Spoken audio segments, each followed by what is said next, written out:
From the latest address yakaitwa na Bombshell Geza achiti mutungamiri wenyika anofanira kuitwa impeachment noda kuti is now old ava nedementia haachakwanisi kuremember zvinhu. Panapa nemamwe videos ari kutendedzwa pasocial media achinyasotaridza kuti mutungamiri wenyika panguva inoi dzinguva anotokanganwa kutoti taane makore mangari tisina passenger train.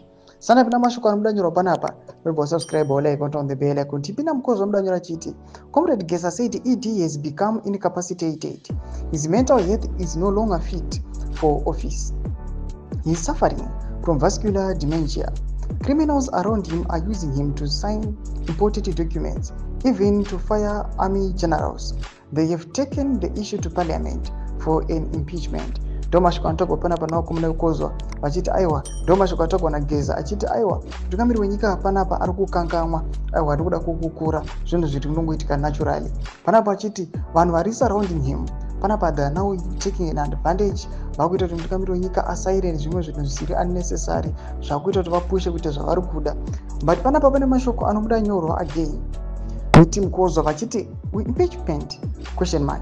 Under these circumstances, which MP will be so courageous to move an impeachment motion in parliament, where Jogo Mudenda is the speaker, Comrade Zambi is the leader of the government business in parliament, and of course, Chabango controlling the opposition. Domashiko anobuda pana Vince aiwa.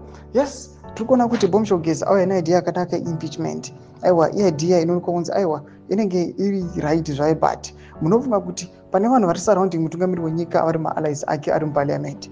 Do you think kuti ndiani angatora that move kuuya panapa achiexecuta the impeachment yemutungamiri wenyika?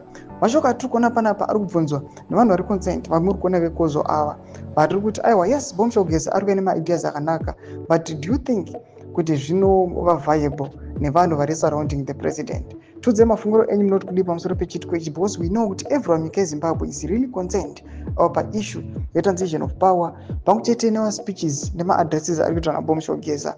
Vanhu kuti nomateerera kwavari kuita zvinoratidza kuti people they are interested and the people vanonyatsa kuona kuti masteps achatekwa forward kuti nyika yeZimbabwe aiwa ive liberated and happy. Tudze mafunguro enyu pina comment section medu, so subscribe or like, on the bell icon.